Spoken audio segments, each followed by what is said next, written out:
경상남도의 작은 항구 도시, 통영에서 강대호는 조용히 살고 있었다. 68배 나이, 오랜 세월을 같은 동네에서 보낸 사람답게 그의 이름은 골목마다 익숙했다. 그는 퇴직 후 특별한 일 없이 지냈고 몇 해 전 아내를 떠나보낸 뒤로는 더더욱 말수가 줄었다. 동네 사람들은 그를 성실하고 고집센 노인이라고 불렀다. 하지만 집안에서 그의 시간을 함께 나누던 존재는 사람보다 한 마리 고양이였다. 이름은 마루였다. 회색 털의 한쪽 눈이 흐릿해진 늙은 고양이. 강대호에게 마루는 단순한 반려동물이 아니었다. 마지막 가족이었다. 마루는 한 번도 오래 집을 비운 적이 없었다. 젊었을 때에도 골목을 한 바퀴 돌고 나면 어김없이 돌아왔다. 나이가 들면서는 더 그랬다. 오래 걷지 않았고 멀리 가지도 않았다. 사료를 조금 먹고 집안을 천천히 돌아다니다가 강대호의 곁에 자리를 잡았다. 말없이 곁을 지키는 시간이 길어질수록 둘은 더 닮아갔다. 누군가 찾아오면 마루는 숨지 않았고 강대호도 불필요한 인사를 하지 않았다. 둘은 같은 방식으로 세상과 거리를 두고 있었다. 그날 밤도 특별할 것은 없었다. 강대호는 평소처럼 사료를 그릇에 담아두고 잠자리에 들었다. 마루가 집 안 어딘가에 있을 거라고 믿었다. 아침이 되었을 때 그는 이상한 기분을 먼저 느꼈다. 소리가 없었다. 집안이 지나치게 고요했다. 그는 익숙한 자리들을 바라보았다. 사료 그릇은 그대로였다. 마루가 즐겨 앉던 공간에도 기척이 없었다. 그는 처음에는 기다렸다. 잠시 후 돌아올 것이라 생각했다. 하지만 시간이 흘러도 아무 일도 일어나지 않았다. 강대호는 마루의 이름을 조용히 불렀다. 대답은 없었다. 그는 문을 열고 골목을 살폈다. 이웃들이 출근 준비를 하고 있었고 가게 셔터가 올라가는 소리가 들렸다. 그는 몇 집을 지나며 마루를 본 적이 있느냐고 물었다. 다들 고개를 저었다. 누군가는 늙은 고양이는 가끔 사라지기도 한다라고 말했다. 강대호는 그 말을 듣고도 반박하지 않았다. 하지만 마음속에서는 단호하게 부정했다. 마루는 그런 고양이가 아니었다. 하루가 지났다. 마루는 돌아오지 않았다. 강대호는 통영의 좁은 골목들을 하나씩 떠올리며 다시 걸었다. 오래된 상가 뒤편, 항구 근처 창고, 공터 주변까지 모두 확인했다. 동네의 작은 슈퍼를 운영하는 한미라는 그를 보며 걱정스러운 눈빛을 보냈다. 혹시 어디 숨어 있을지도 몰라요. 그녀는 그렇게 말했다. 강대호는 고개를 끄덕였다. 하지만 그 말이 위로가 되지 않는다는 사실을 스스로도 알고 있었다. 둘째 날이 되자 불안은 더 짙어졌다. 집 안으로 들어올 때마다 허전함이 선명해졌다. 강대호는 사료를 다시 그릇에 담았다. 혹시라도 돌아오면 먹을 수 있도록. 그는 문을 완전히 닫지 않았다. 마루가 밀고 들어올 수 있도록 살짝 남겨두었다. 밤이 되면 그는 잠을 이루지 못했다. 집안의 작은 소리 하나에도 귀를 기울였다. 하지만 그가 기다리던 발소리는 끝내 들리지 않았다. 강대호는 아내를 떠나보낸 이후의 시간을 떠올렸다. 장례식이 끝나고 집으로 돌아왔을 때 집안이 비어 있다는 사실을 처음 실감했던 순간. 그때 마루는 그를 떠나지 않았다. 마루는 며칠 동안 집안을 돌며 낮은 소리를 냈고 밤이 되면 그의 곁에 자리 잡았다. 강대호는 그때 처음으로 고양이의 존재가 사람의 빈자리를 조금은 메울 수 있다는 것을 알았다. 그래서 이번에도 그는 스스로에게 말했다. 마루는 돌아올 것이다. 돌아오지 않을 이유가 없다. 셋째 날 아침, 그는 다시 사료를 확인했다. 그릇의 양이 미묘하게 달라 보였다. 처음에는 착각이라 여겼다. 하지만 다시 살펴보자 분명히 줄어 있었다. 그릇 주변에 몇 알이 떨어져 있었다. 강대호의 마음이 갑자기 뛰기 시작했다. 그는 현관 쪽을 바라보았다. 문이 완전히 닫혀 있지 않았다. 어제보다 조금 더 열려 있었다. 그는 천천히 밖으로 나왔다. 바닥에는 희미한 발자국이 남아 있었다. 작은 발자국이 일정한 간격으로 이어져 있었다. 강대호는 그 자국을 따라 시선을 옮겼다. 골목을 지나 한쪽으로 꺾인 좁은 길로 이어졌다. 그 길 끝에는 몇 년째 비어있는 집이 있었다. 경제 사정으로 가족이 떠난 뒤 방치된 집이었다. 동네 사람들은 그곳을 잘 찾지 않았다. 강대호는 그 집을 바라보며 잠시 망설였다. 하지만 망설임은 오래가지 않았다. 마루가 그곳으로 향했다는 사실만으로도 충분했다. 그는 천천히 안으로 들어갔다. 오래 사용되지 않은 공간의 냄새가 남아 있었다. 아래쪽으로 내려가는 계단이 보였다. 그리고 아주 미세한 소리가 들렸다. 성묘의 울음이 아니었다. 더 가늘고 약한 소리였다. 그 순간 강대호의 가슴 깊은 곳에서 어떤 감정이 올라왔다. 불안과 두려움이 뒤섞인 감정이었다. 그는 마루의 이름을 다시 불렀다. 여전히 대답은 없었다. 그러나 소리는 이어졌다. 끊어질 듯 이어지는 작은 울음. 강대호는 그 소리가 단순한 우연이 아니라는 것을 직감했다. 마루는 사라진 것이 아니었다. 어딘가에서 무언가를 지키고 있었다. 그는 계단 아래를 바라보았다. 어둠 속에서 희미한 형체가 보였다. 회색 털 그리고 그 아래 아주 작은 움직임들. 강대호는 그 자리에서 숨을 고르며 상황을 이해하려 했다.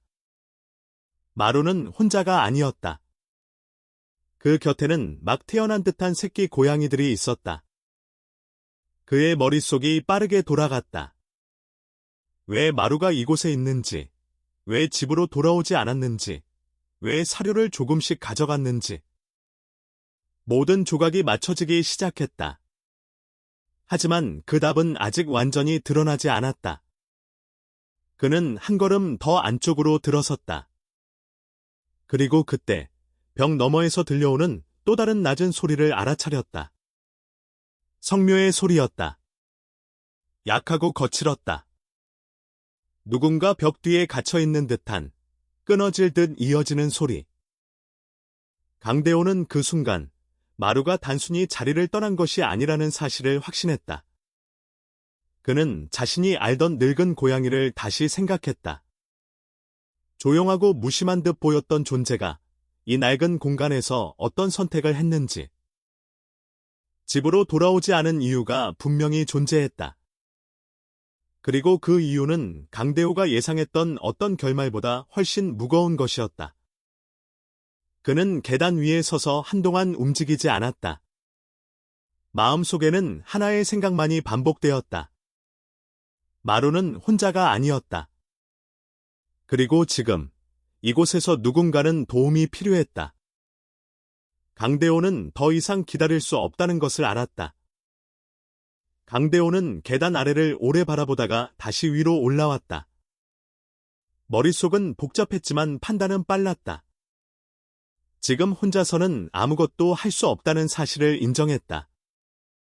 벽 뒤에 갇힌 어미 고양이의 소리는 점점 약해지고 있었고 새끼 고양이들의 울음은 일정하지 않았다. 마루는 상자 위에 몸을 붙인 채 새끼들을 덮고 있었다. 강대호는 그 모습이 단순한 보호가 아니라 버티기라는 것을 느꼈다. 그는 집으로 돌아가 휴대전화를 찾았다.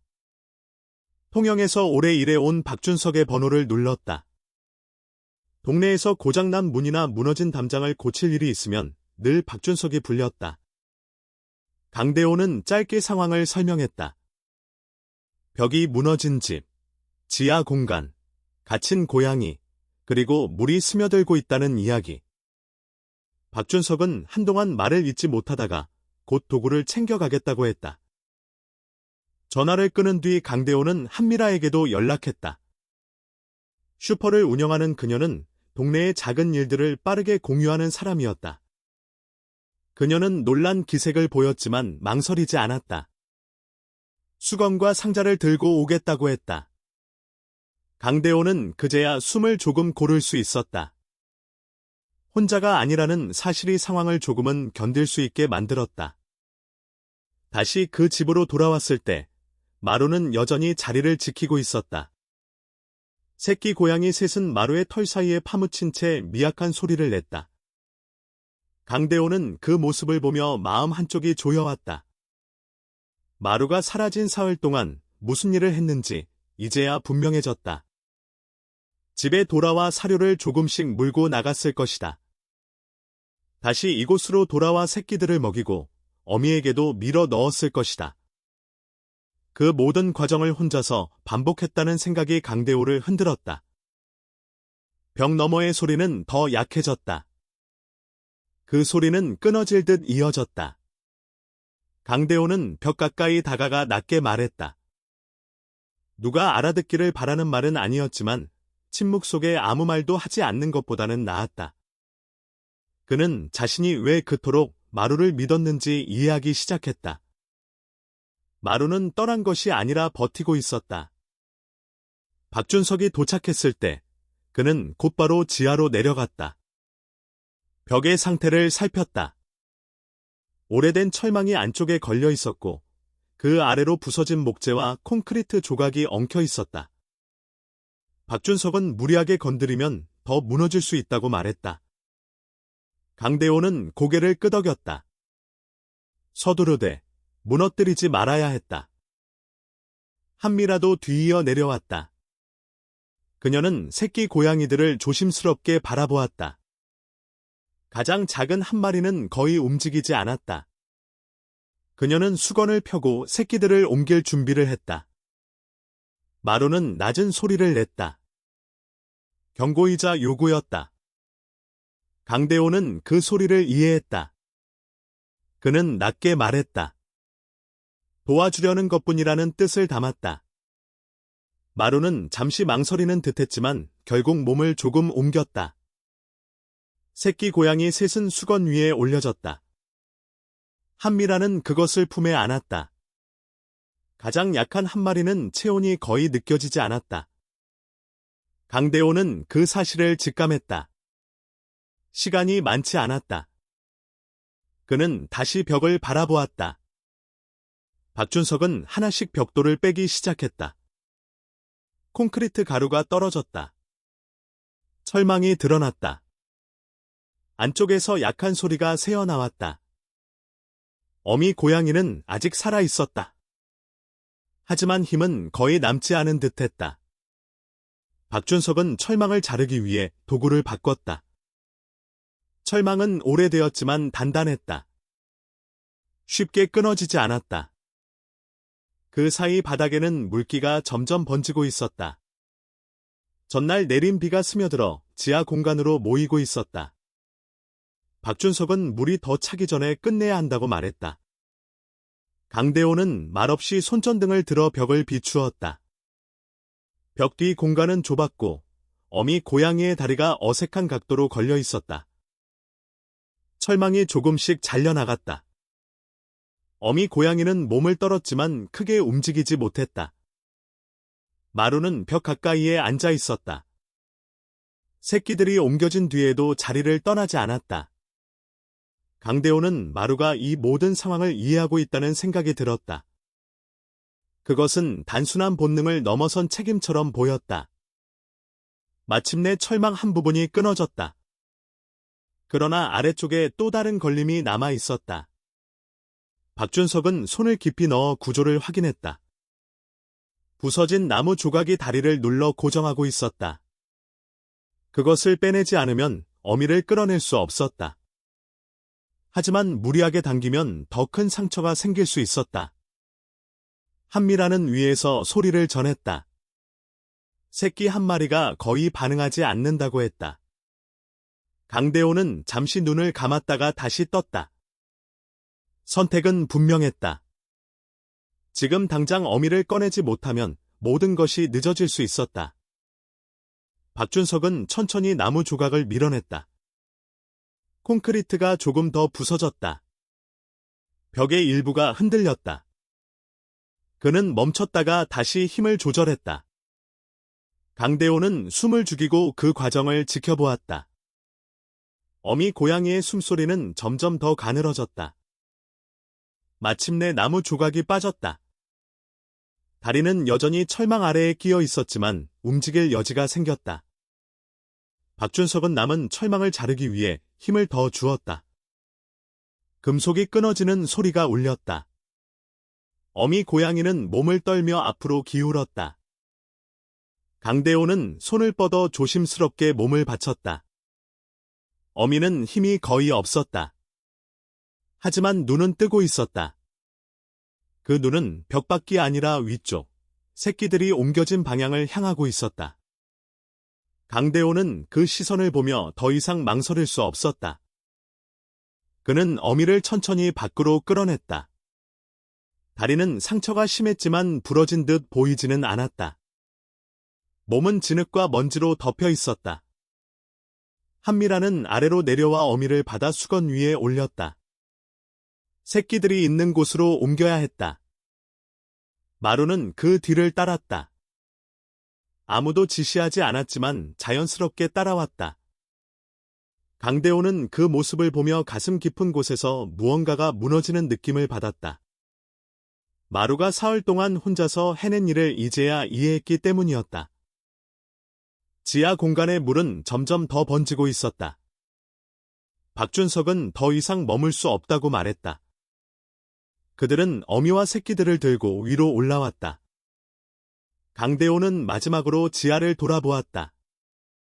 만약 하루만 더 늦었더라면 아무것도 남지 않았을 것이다. 위로 올라왔을 때 한미라는 새끼들을 품에 안은 채 조심스럽게 움직였다. 가장 약한 한 마리는 여전히 반응이 미약했다. 강대호는 집으로 데려가야 한다고 말했다. 박준석은 고개를 끄덕였다. 우선 따뜻하게 하고 상태를 지켜봐야 했다. 강대호는 집으로 향하며 생각했다. 마루가 사라진 사흘은 단순한 실종이 아니었다. 그것은 선택의 시간이었고, 버티기의 시간이었고, 지켜내기 위한 시간이었을 것이다. 그는 자신이 마루를 걱정하며 느꼈던 공포를 떠올렸다. 그리고 지금 그 공포가 다른 방향으로 바뀌고 있다는 것을 느꼈다. 마루는 더 이상 단순한 늙은 고양이가 아니었다. 강대호에게 남겨진 마지막 존재가 아니라 누군가를 살리기 위해 움직인 존재였다. 그 사실이 그의 가슴을 무겁게 했다. 집으로 돌아왔을 때 강대호는 문을 열어두었다. 새끼와 어미를 안으로 들였다. 마루는 그 뒤를 따라 들어왔다. 누구도 말하지 않았지만 모두가 알고 있었다. 이 일은 이제 시작에 불과하다는 것을. 강대호는 마루를 바라보았다. 마루는 그를 올려다보지 않았다.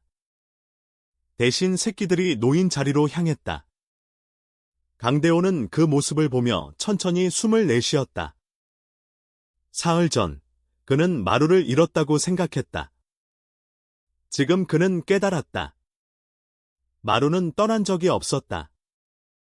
오히려 자신이 알지 못하는 자리에서 누군가를 붙잡고 있었을 뿐이었다. 그리고 그 누군가가 이제 그의 집안에 들어와 있었다. 강대호는 집안의 자리를 정리한 뒤에도 한동안 움직이지 않았다. 어미 고양이는 수건 위에 누운 채 숨을 고르고 있었고 새끼 셋은 서로에게 붙어 미약한 소리를 냈다. 마루는 그 옆에 조용히 자리를 잡았다. 누구도 지시하지 않았지만 자연스럽게 그렇게 되었다. 강대호는 이 상황이 낯설면서도 이상하게 납득된다고 느꼈다. 마루가 이 집에서 해왔던 역할이 이제 조금 달라졌다는 생각이 들었다. 한미라는 어미의 다리를 살폈다. 깊게 파인 상처가 있었지만 뼈가 드러난 것 같지는 않았다. 박준석은 가까운 동물병원에 연락해보자고 했지만 폭우로 도로 사정이 좋지 않다는 답을 들었다. 오늘 당장은 움직이기 어렵다는 말이었다. 결국 그들은 기본적인 처치부터 하기로 했다. 강대호는 소독약과 깨끗한 천을 가져왔다. 한미라는 상처를 조심스럽게 닦았다. 어미는 낮은 소리를 냈지만 저항하지는 않았다. 그 눈은 여전히 새끼들 쪽을 향하고 있었다. 가장 약한 새끼는 반응이 거의 없었다. 강대호는 그 작은 몸을 바라보며 마음이 조여왔다. 한미라는 체온을 유지해야 한다며 수건을 더 덮었다. 마루는 그 곁에서 움직이지 않았다. 강대호는 마루가 지쳐 있다는 것을 알았다. 사흘 동안 거의 먹지 못했을 것이다. 그러나 마루는 먼저 그릇을 찾지 않았다. 대신 새끼들 곁을 지켰다. 시간이 흐르면서 어미의 호흡은 조금 안정되었다. 상처 부위에 붕대가 감겼다. 박준석은 지하 공간의 상황을 떠올리며 고개를 저었다. 물이 차오르고 있었고 벽은 더 무너질 가능성이 있었다. 만약 하루만 더 늦었더라면 구조는 불가능했을지도 모른다는 말이 나왔다. 강대호는 아무 대답도 하지 않았다. 그는 그 말을 이미 알고 있었다. 어미는 조금씩 정신을 차렸다. 새끼들이 가까이 오자 몸을 낮춰 감싸려 했다. 그러나 힘이 부족해 오래 버티지 못했다. 그때 마루가 한 발짝 더 가까이 다가섰다. 강대호는 그 모습을 놓치지 않았다. 마루는 어미를 밀어내지 않았다. 대신 옆자리를 채웠다. 새끼들이 흩어지지 않도록 자신의 몸을 반쯤 내주었다. 그 장면은 강대호의 마음을 흔들었다. 그는 마루를 오래 알고 있었다. 마루는 원래 다른 고양이와 가까이 지내는 성격이 아니었다. 영역을 지키는 데에 엄격했고 낯선 존재를 쉽게 받아들이지 않았다. 그런데 지금은 다르다. 마루는 어미와 새끼들 사이에 벽을 세우지 않았다. 오히려 그 사이를 메우고 있었다. 박준석은 잠시 밖으로 나가 지하 공간을 다시 확인하겠다고 했다. 물이 더 차오르는지 확인해야 했다. 한미라는 집 안에서 새끼들을 지켰다. 강대호는 문 쪽에 서 있었다. 그는 이 상황이 단순한 구조가 아니라 새로운 시작이라는 것을 느끼고 있었다. 그러나 아직 그 사실을 받아들일 준비는 되어 있지 않았다. 박준석이 돌아와 말했다. 지하 공간은 이미 물이 발목까지 차오르고 있었다고. 상자와 부서진 나무 조각들이 떠다니고 있었다고. 강대호는 잠시 눈을 감았다. 만약 마루가 사료를 가져가지 않았다면, 만약 자신이 사료 그릇의 변화를 눈치채지 못했다면, 만약 이웃의 말을 듣지 않았다면, 지금 이 집 안에는 아무것도 없었을 것이다. 한미라는 약한 새끼를 따로 품에 안았다. 체온이 조금 돌아오는 것 같다고 말했다. 강대호는 그 말을 들으며 숨을 길게 내쉬었다. 아직 끝난 것은 아니었다. 어미의 다리는 회복이 필요했고 새끼들의 상태도 지켜봐야 했다. 하지만 최소한 이 순간 모두 살아 있었다. 마루는 천천히 몸을 눕혔다. 그러나 완전히 긴장을 푼 모습은 아니었다. 귀는 여전히 움직이고 있었고 눈은 자주 열렸다 닫혔다. 강대호는 그 모습을 보며 생각했다. 마루가 사흘 동안 혼자서 이 상황을 감당했을 때 어떤 마음이었을지. 새끼들의 울음과 어미의 약한 소리를 들으며 어떤 선택을 했을지. 밤이 깊어지자 한미라는 돌아가겠다고 했다. 내일 다시 오겠다고 약속했다. 박준석도 문단속을 확인한 뒤 돌아갔다. 집 안에는 다시 강대호와 고양이들만 남았다. 그러나 이번의 고요함은 사흘 전의 고요함과 달랐다. 그때는 텅 빈 침묵이었고 지금은 숨이 이어지는 소리들이 있었다. 강대호는 사료를 조금 더 꺼내 마루 앞에 놓았다. 마루는 바로 먹지 않았다. 대신 어미를 먼저 바라보았다. 어미가 고개를 들지 않자 마루는 그릇 쪽으로 천천히 다가갔다. 몇 알을 먹고는 다시 돌아왔다. 강대호는 그 모습을 보며 고개를 숙였다. 마루는 여전히 다른 존재를 먼저 생각하고 있었다. 어미는 새끼들에게 젖을 물리려 했다. 통증 때문에 완전히 편안하지는 못했지만 포기하지 않았다. 강대호는 그 장면을 바라보며 무언가가 가슴 안에서 정리되는 느낌을 받았다. 그는 아내를 떠올렸다. 아내 역시 늘 먼저 다른 사람을 생각했다. 자신보다 먼저 이웃을 챙기고 남은 반찬을 나누고 길고양이에게 밥을 놓아두었다. 그 기억이 지금의 상황과 겹쳐졌다. 마루는 어미 곁에 붙어 있었다. 새끼 한 마리가 힘없이 옆으로 기울자 마루는 그쪽으로 몸을 옮겨 자리를 잡았다. 강대호는 그것이 우연이 아니라 의도라는 것을 느꼈다. 마루는 자신이 할 수 있는 일을 정확히 알고 있었다. 시간이 조금 더 지나자 약한 새끼의 울음이 조금 또렷해졌다. 한미라가 말했던 대로 체온이 올라온 것 같았다. 강대호는 손을 뻗지 않았다. 그는 개입하지 않고 지켜보는 선택을 했다. 이미 그들 스스로 버티고 있었기 때문이다. 그는 집 안을 둘러보았다. 이 공간은 오랫동안 조용했다. 아내가 떠난 뒤로 웃음도, 다툼도, 분주함도 사라졌다. 그러나 지금은 다른 종류의 긴장이 자리하고 있었다. 생명을 붙잡으려는 긴장, 놓치지 않으려는 집중. 그것이 집 안을 채우고 있었다. 마루는 결국 새끼들 사이에 자리를 잡았다. 어미와 완전히 떨어지지 않은 거리였다. 강대호는 그 모습이 이상하게도 안정적으로 느껴졌다. 이 조합은 처음이지만 어색하지 않았다. 마치 오래전부터 그렇게 있었던 것처럼 자연스러웠다. 강대호는 의자에 앉아 한동안 말을 잃었다. 그는 깨달았다. 사흘 동안 자신은 마루를 찾으러 다녔지만 마루는 이미 자신의 자리를 찾고 있었다는 사실에, 그리고 그 자리는 강대호의 집이 아니라 누군가의 곁이었다. 그러나 지금은 다르다. 마루는 그들을 이 집으로 데려왔다. 스스로 감당하던 짐을 이제는 나누고 있었다. 강대호는 그 의미를 곱씹었다. 혼자서 지키던 생명을 이제 함께 지키게 된 것이다. 그는 조용히 자리에서 일어나 물을 데워왔다. 수건을 다시 적셔 상처 부위를 살폈다.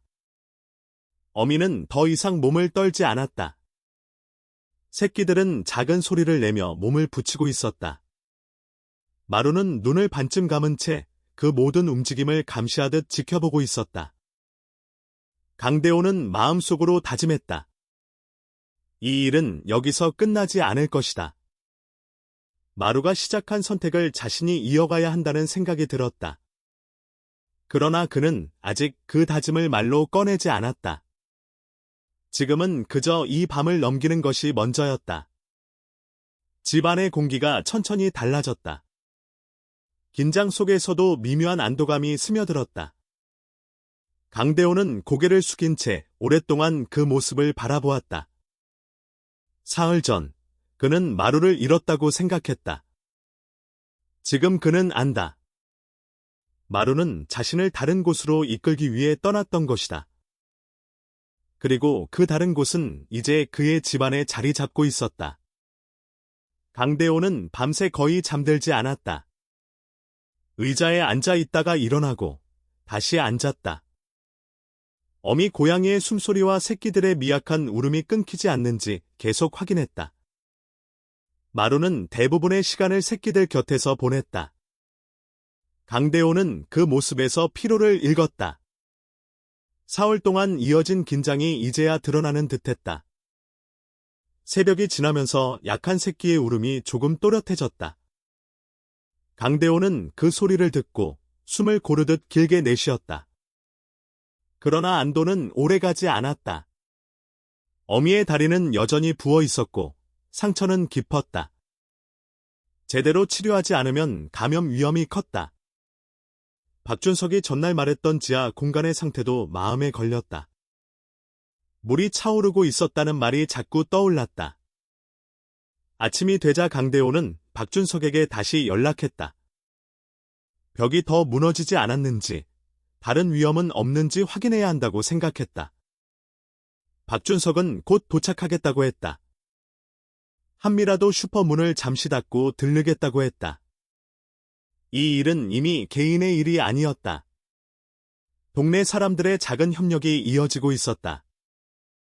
박준석은 집에 들어오자마자 어미 고양이의 상태를 살폈다. 그리고 다시 지하 공간을 점검하러 가자고 했다. 강대호는 잠시 망설였지만 고개를 끄덕였다. 위험 요소를 완전히 제거하지 않으면 안심할 수 없었다.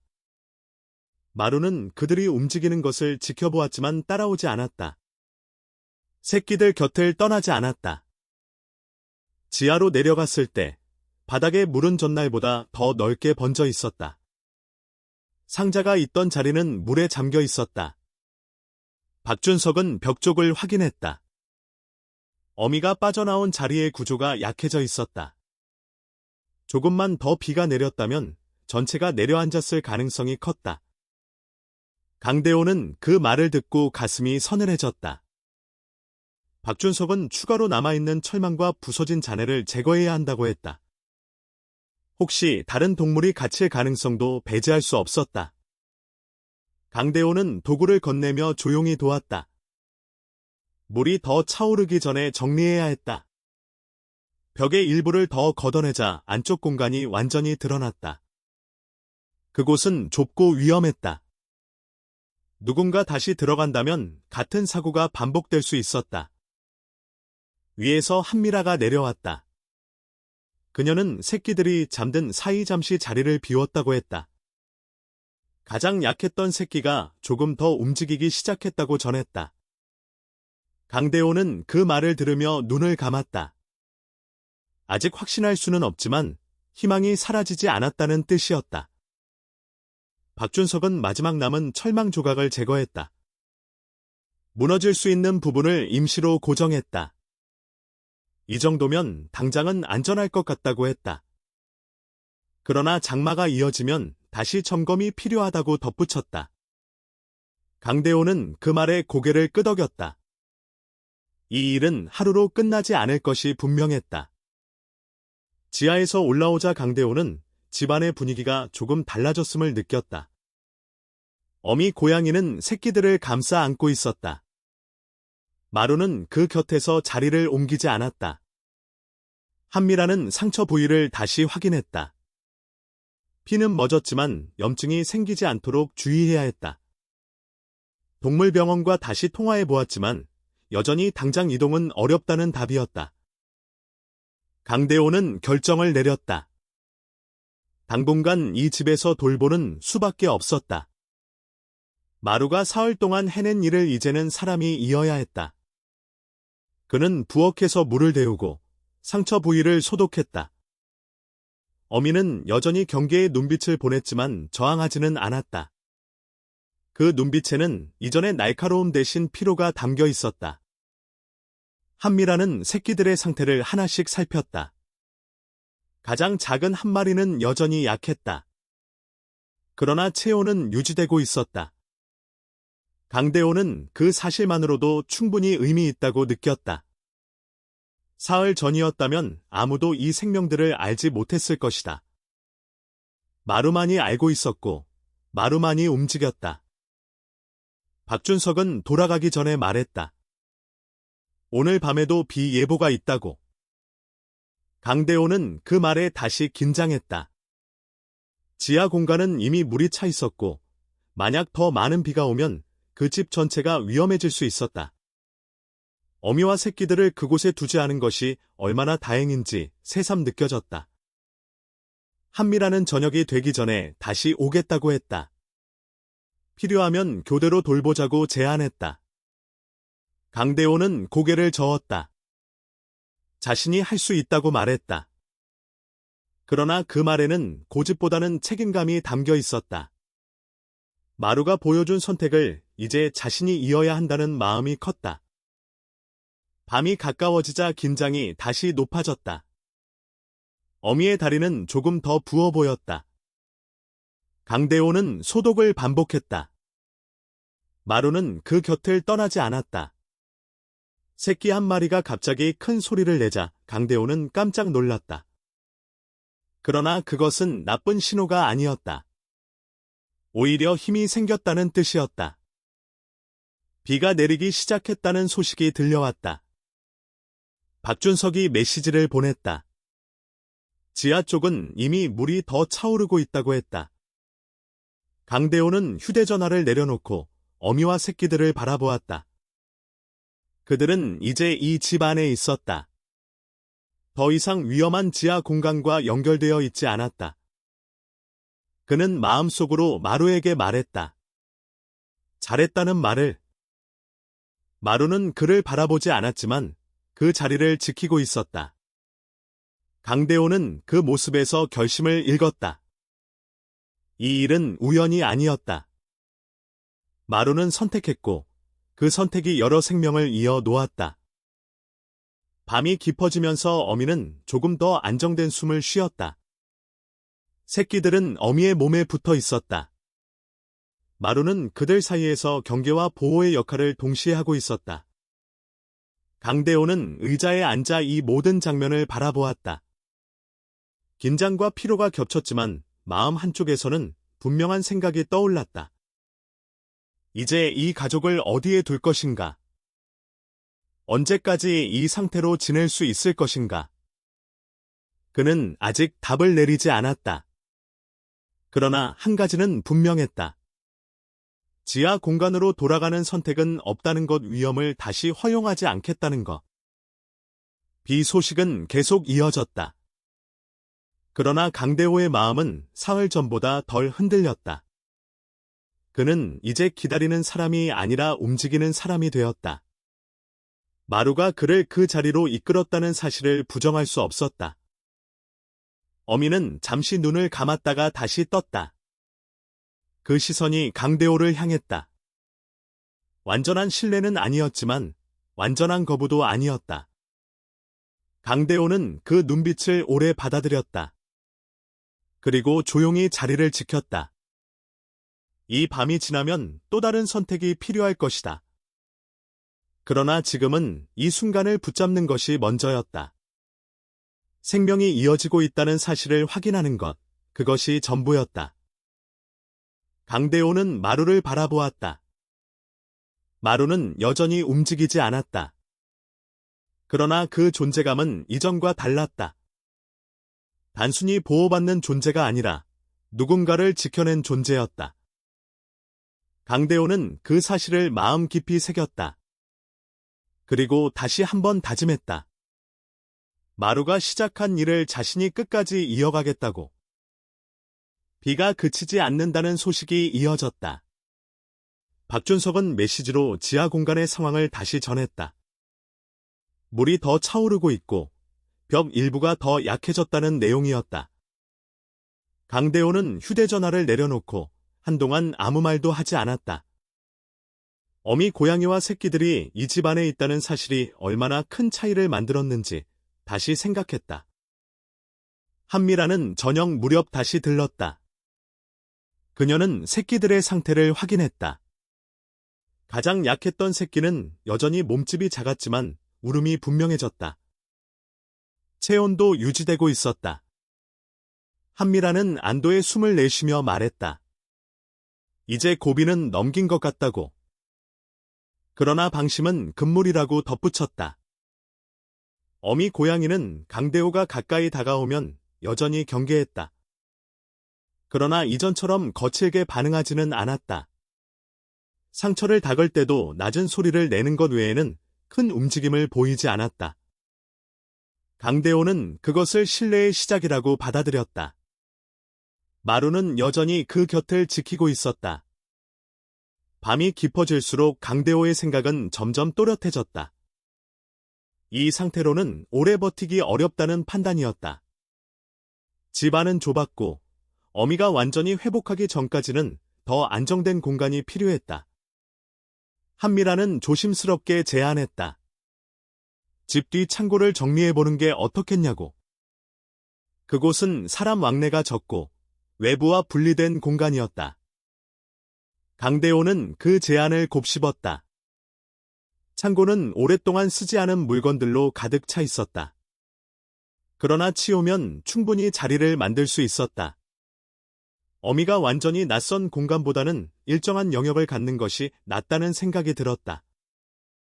마루도 집과 너무 멀어지지 않는 곳이 좋았다. 그는 결정을 내렸다. 창고를 정리하기로 했다. 박준석에게 도움을 요청했다. 박준석은 다음 날 아침 시간을 내겠다고 했다. 한미라도 정리를 돕겠다고 했다. 강대호는 고개를 끄덕이며 감사의 뜻을 전했다. 이 일은 더 이상 혼자만의 일이 아니었다. 다음 날 아침, 박준석은 도구를 들고 왔다. 창고 안에 쌓여있던 낡은 상자와 부서진 가구를 밖으로 옮겼다. 바닥을 정리하고 오래된 담요와 나무판을 깔았다. 강대호는 아내가 쓰던 두꺼운 이불을 꺼내왔다. 오래 보관해둔 것이었지만 깨끗했다. 한미라는 창고 안에 작은 상자를 놓고 그 안에 부드러운 천을 깔았다.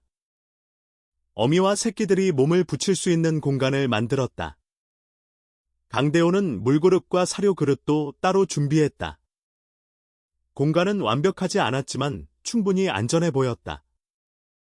어미를 옮기는 일은 조심스러웠다. 강대호는 천천히 수건으로 감싸 안았다. 어미는 약하게 반응했지만 몸부림치지 않았다. 새끼들은 상자에 담겨 옮겨졌다.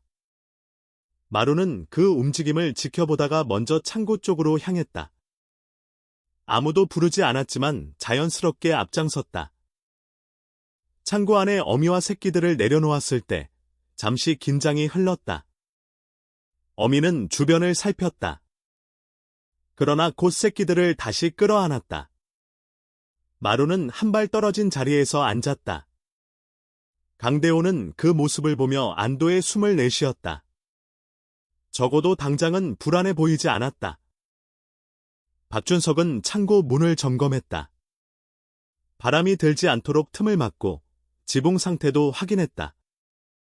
비가 와도 물이 스며들지 않도록 조치했다. 강대호는 그 모습에 감사함을 느꼈다. 이 작은 협력이 없었다면 상황은 훨씬 힘들었을 것이다. 한미라는 어미의 상처를 다시 확인했다. 붓기는 여전히 있었지만 더 악화되지는 않았다. 약을 발라주고 붕대를 교체했다. 어미는 낮은 소리를 냈지만 움직이지 않았다. 강대호는 그 장면을 바라보며 마음속으로 말했다. 이제는 안전하다고. 새끼들은 창고 안에서 조금 더 활발해졌다. 특히 가장 약했던 새끼가 조금씩 움직임을 늘렸다. 강대호는 그 변화를 놓치지 않았다. 그는 조심스럽게 그 작은 몸을 바라보았다. 살아남으려는 의지가 느껴졌다. 마루는 여전히 새끼들 곁에 자리를 잡았다. 그러나 전날과 달리 긴장이 조금 풀린 듯했다. 강대호는 마루가 이 공간을 받아들이고 있다는 것을 느꼈다. 집과 멀지 않고 어미와 새끼들이 함께 있는 자리.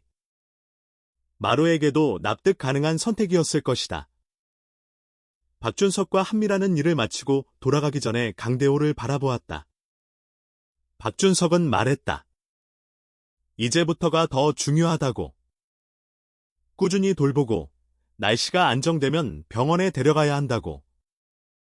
강대호는 고개를 끄덕였다. 그 말이 무겁게 다가왔다. 그날 밤, 강대호는 창고를 여러 번 오갔다. 지방과 창고 사이의 거리는 멀지 않았지만 마음은 계속 그쪽으로 향했다. 마루는 대부분의 시간을 창고에서 보냈다. 그러나 밤이 깊어지자 잠시 집 안으로 들어왔다. 강대호는 그 모습을 보며 생각했다.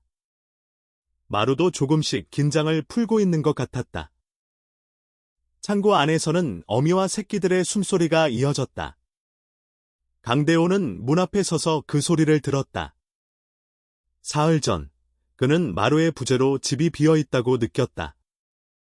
지금은 다르다. 집 뒤 작은 창고에서 생명이 이어지고 있었다. 그는 깨달았다. 이 일은 단순히 구조로 끝나지 않을 것이다. 이미 그의 일상은 바뀌었다. 아침에는 사료를 챙기고, 낮에는 상태를 확인하고, 밤에는 여러 번 확인하러 나가는 일이 반복될 것이다. 그러나 이상하게도 그 생각이 부담스럽지 않았다. 마루는 창고 안에서 자리를 잡고 있었다. 어미와 완전히 떨어지지 않은 거리에서 새끼들이 흩어지지 않도록 몸을 두었다. 강대호는 그 모습을 보며 고개를 숙였다. 마루가 보여준 선택이 이제 그의 삶을 움직이고 있었다. 그는 창고 문을 조심스럽게 닫았다. 그리고 집 안으로 돌아왔다. 집은 여전히 조용했지만 더 이상 공허하지 않았다. 뒤편에서 이어지는 작은 숨소리가 그 조용함을 채우고 있었다. 강대호는 의자에 앉아 오래 생각했다. 마루가 사라진 사흘 동안 자신이 느꼈던 두려움과 상실감, 그리고 지금 느끼는 책임감과 묘한 평온함. 그 감정들은 서로 다른 것이 아니었다. 모두 같은 자리에서 시작된 것이었다. 마루는 떠나지 않았다. 대신 다른 생명을 붙잡고 있었다. 그리고 그 생명을 이 집으로 데려왔다. 강대호는 그 사실을 다시 한번 되새겼다. 창고 안에서 약한 울음이 들려왔다. 강대호는 자리에서 일어나 다시 문을 열었다. 그는 그 울음을 더 이상 불안으로 받아들이지 않았다. 그것은 살아있다는 신호였다. 그리고 그 신호는 이제 그의 일상이 되었다. 창고로 옮긴 뒤 며칠 동안 강대호의 일상은 완전히 달라졌다. 아침에 눈을 뜨면 가장 먼저 창고로 향했고, 잠자리에 들기 전에도 마지막으로 확인하는 곳은 그곳이었다. 어미 고양이의 상처는 조금씩 아물고 있었지만 완전히 안심할 단계는 아니었다. 붓기는 천천히 가라앉았고, 소독을 반복할 때마다 어미의 저항은 줄어들었다. 강대호는 그 변화를 지켜보며 신뢰가 쌓이고 있다는 사실을 느꼈다. 새끼들은 점점 힘을 되찾고 있었다. 특히 가장 약했던 한 마리는 눈을 뜨기 시작했다. 울음소리도 또렷해졌고 다른 형제들과 부딪히며 움직였다. 한미라는 그 모습을 보며 웃었다. 살아남을 거라고 했다. 강대호는 그 말을 들으며 고개를 끄덕였다. 사흘 전, 거의 포기해야 할지도 모른다고 생각했던 생명이 이제는 분명한 존재감을 드러내고 있었다. 마루는 대부분의 시간을 창고에서 보냈다. 집 안으로 들어오는 시간은 점점 줄어들었다. 강대호는 처음에는 그 사실이 마음에 걸렸다. 그러나 곧 이해했다. 마루는 아직 임무를 끝내지 않았다고 느끼는 것 같았다. 새끼들이 완전히 안정될 때까지 자리를 지키려는 듯했다. 어미 고양이는 처음에는 사람이 들어올 때마다 경계했지만 며칠이 지나자 강대호가 물그릇을 채우고 상처를 확인하는 것을 허용했다. 완전히 다가오지는 않았지만 등을 돌리지도 않았다. 강대호는 그 미묘한 거리의 변화를 존중했다. 억지로 좁히지 않았다. 박준석은 지하 공간의 상황을 계속 전해왔다. 물은 빠졌지만 벽 일부는 완전히 무너졌다고 했다. 상자가 떠내려가 벽에 걸려 있었다는 말도 덧붙였다. 강대호는 그 말을 듣고 깊게 숨을 들이켰다. 만약 하루만 더 늦었더라면 새끼들은 물 위에 떠 있었을 것이다. 어미는 벽 뒤에서 힘을 잃었을 것이다. 그 생각은 그를 오래 붙잡았다. 창고 생활은 예상보다 길어졌다. 강대호는 그 공간에 더 많은 것을 마련했다. 깨끗한 천을 자주 교체했고, 물은 하루에 여러 번 갈았다. 사료도 충분히 준비했다. 마루는 여전히 먼저 먹지 않았다. 어미가 먹고 난 뒤에야 그릇으로 다가갔다. 강대호는 그 모습에서 이상한 뭉클함을 느꼈다. 한미라는 종종 들러 새끼들의 체중을 확인했다. 간단한 저울을 가져와 한 마리씩 올려보았다. 숫자는 조금씩 늘어나고 있었다. 가장 약했던 한 마리도 다른 형제들을 따라잡고 있었다. 강대호는 그 결과를 듣고 마음이 조금씩 가벼워졌다. 며칠이 지나자 창고 안의 분위기는 달라졌다. 긴장과 위기의 공기가 옅어지고 대신 일정한 리듬이 자리 잡았다. 어미는 새끼들을 감싸고 마루는 그 옆을 채웠다. 강대호는 그 사이에서 필요한 것을 채워주는 역할을 했다. 누구도 말로 정하지 않았지만 각자의 자리가 분명해졌다. 어느 날 저녁, 강대호는 창고 문 앞에 서서 한동안 그 모습을 바라보았다. 어미는 몸을 둥글게 말고 있었고 새끼들은 그 안에서 서로를 밀치며 자리 잡았다. 마루는 약간 떨어진 위치에서 그들을 감싸는 또 하나의 경계처럼 앉아 있었다. 강대호는 그 장면에서 안정감을 느꼈다. 그는 문득 생각했다. 이 가족을 계속 창고에 두는 것이 맞는지. 어미의 다리가 완전히 회복되기까지는 시간이 필요했다. 새끼들도 더 자라야 했다. 그러나 창고는 임시 공간일 뿐이었다. 강대호는 고민을 시작했다. 집 안으로 들일 것인가, 아니면 다른 방법을 찾을 것인가. 그러나 그 생각은 오래 이어지지 않았다. 아직은 이 상태를 유지하는 것이 최선이었다. 급하게 결정하면 또 다른 불안을 만들 수 있었다. 그는 스스로에게 말했다. 지금은 서두를 때가 아니라고. 마루의 상태도 눈에 띄게 변했다. 사흘 동안의 긴장이 풀리자 피로가 한꺼번에 드러났다. 잠드는 시간이 길어졌고 움직임이 느려졌다. 강대호는 그 모습을 보며 걱정했다. 혹시 무리한 것은 아닌지. 그러나 마루는 여전히 창고를 떠나지 않았다. 어느 날 밤, 강대호는 창고에서 조용히 앉아 있었다. 어미와 새끼들은 잠들어 있었다. 마루는 그들 곁에서 몸을 낮추고 있었다. 강대호는 낮게 말했다. 이제는 괜찮다고. 마루가 들었는지는 알 수 없었지만 그 말은 자신에게도 필요한 말이었다. 며칠 후, 가장 약했던 새끼가 또렷한 소리로 울었다. 이전과는 분명히 다른 울음이었다. 한미라는 그 소리를 듣고 웃었다. 이제는 위험을 넘겼다고 했다. 강대호는 그 말을 듣고 오래 창고에 서 있었다. 사흘 전의 불안과 비교하면 믿기 어려운 변화였다. 어미의 다리도 조금씩 힘을 되찾고 있었다. 아직 완전히 정상은 아니었지만 움직임이 더 안정되었다. 강대호는 그 변화를 조심스럽게 지켜보았다. 마루는 여전히 새끼들이 흩어지지 않도록 자리를 지켰다. 그러나 이전처럼 긴장된 모습은 아니었다. 그날 밤, 강대호는 집 안으로 돌아왔다. 창고 문을 닫기 전 마지막으로 안을 바라보았다. 어미와 새끼들, 그리고 마루가 함께 있었다.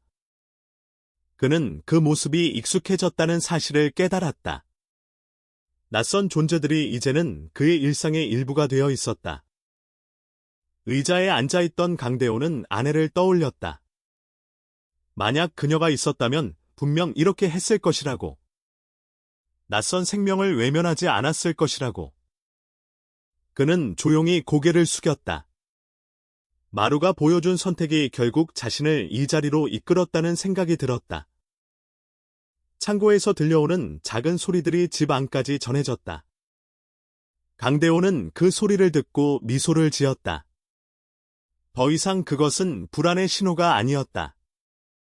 생명이 이어지고 있다는 확인이었다. 그는 다시 창고로 향했다.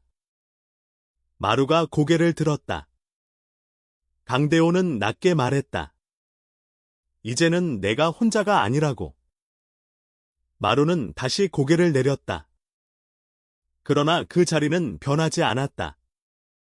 창고 안의 가족은 완전히 분리된 존재가 아니었다. 이미 강대호의 삶과 연결되어 있었다. 그는 그것을 받아들였다. 선택은 이미 끝났다. 그리고 그 선택은 마루가 시작한 것이었다. 며칠이 더 지나자 동네에는 이미 소문이 퍼졌다. 한미라가 슈퍼에서 조심스럽게 전한 이야기에서 시작된 말은 골목을 돌아 이웃들의 귀에 들어갔다. 강대호가 사라진 고양이를 찾다가 빈집 지하에서 어미와 새끼들을 구해냈다는 이야기였다. 사람들은 각자의 방식으로 반응했다. 누군가는 고개를 끄덕였고 누군가는 믿기 어렵다는 표정을 지었다. 그러나 누구도 완전히 무관심하지는 않았다. 박준석은 창고 문을 한 번 더 점검해 주었다. 바람이 덜 들어오도록 덧댐을 하고 안쪽 틈을 보강했다. 그는 말없이 일을 마친 뒤 강대호를 바라보았다. 강대호는 짧게 고개를 숙였다. 고맙다는 말은 길게 하지 않았다. 둘 사이에는 설명보다 이해가 먼저였다. 한미라는 거의 매일 들렀다. 새끼들의 상태를 확인하고 어미의 상처를 다시 살폈다. 상처는 점점 마르고 있었다. 붓기도 많이 빠졌다. 아직 완전히 정상은 아니었지만 처음의 위태로움은 사라졌다. 가장 약했던 새끼는 이제 형제들과 다투듯 움직였다. 울음은 또렷했고 힘이 있었다. 강대호는 창고와 집을 오가는 일이 익숙해졌다. 아침에는 물을 갈고 낮에는 사료를 채우고 밤에는 몇 번이고 상태를 확인했다. 그의 하루는 새끼들의 움직임에 맞춰 흘러갔다. 예전에는 텔레비전 소리로 저녁을 보냈다면 이제는 작은 울음과 숨소리가 그 자리를 대신했다. 마루의 변화는 가장 눈에 띄었다. 사흘 동안의 긴장과 이후 며칠의 집중이 지나자 마루는 눈에 띄게 말라 있었다.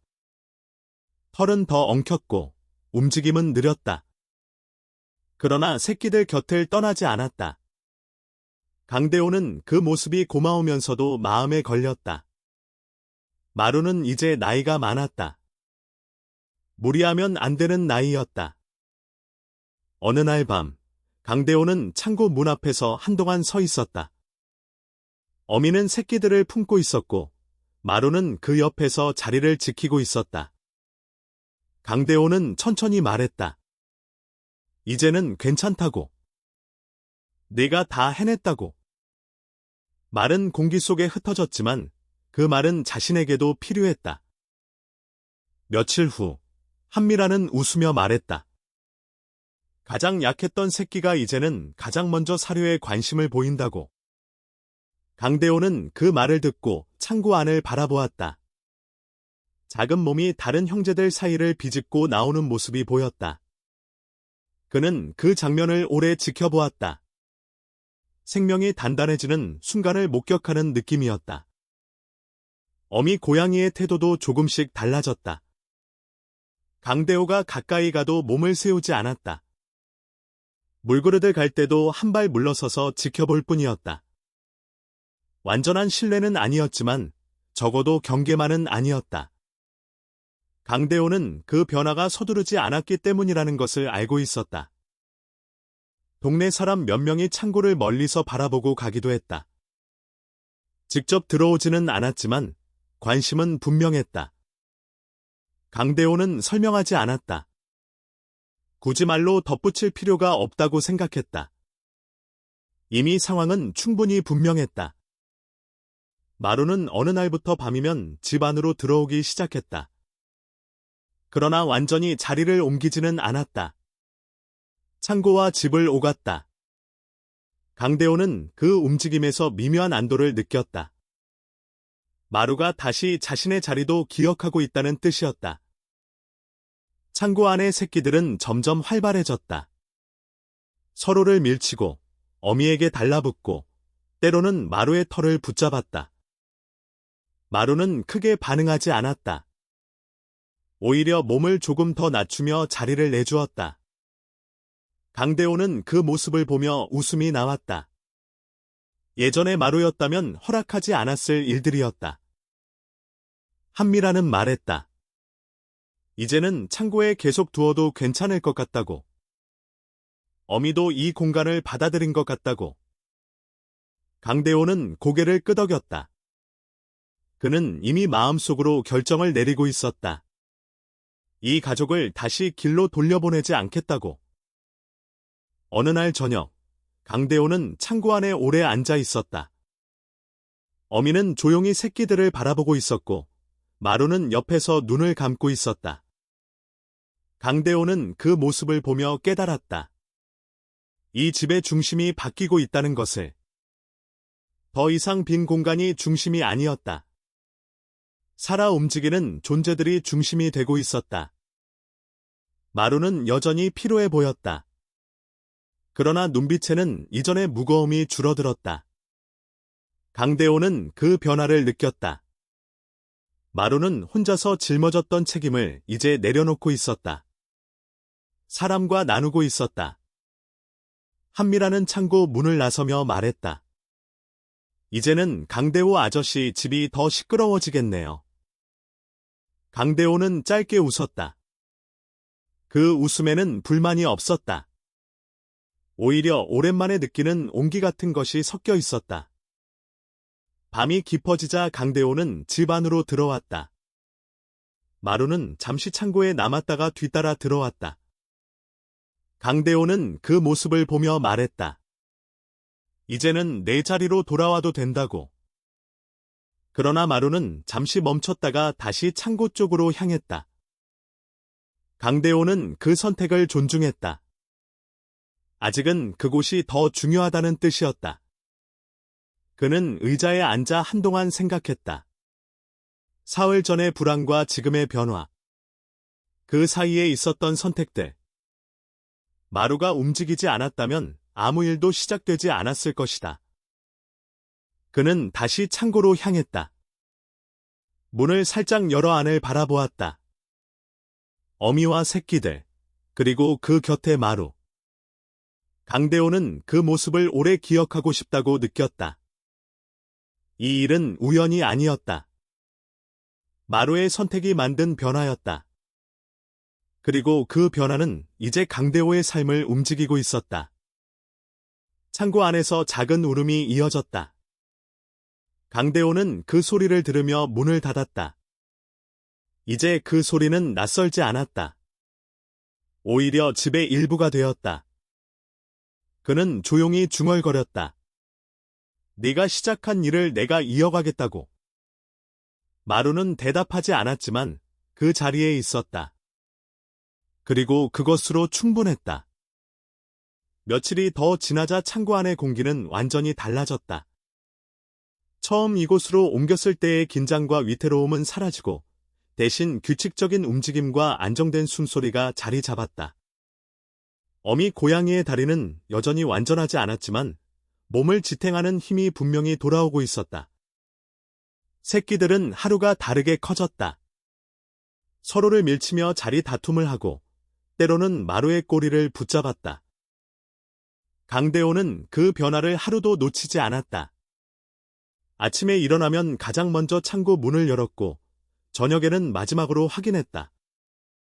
어느 날은 물을 갈다가 잠시 멈춰 서서 한참을 바라보기도 했다. 이 모든 일이 불과 며칠 전만 해도 상상할 수 없는 일이었다는 생각이 들었다.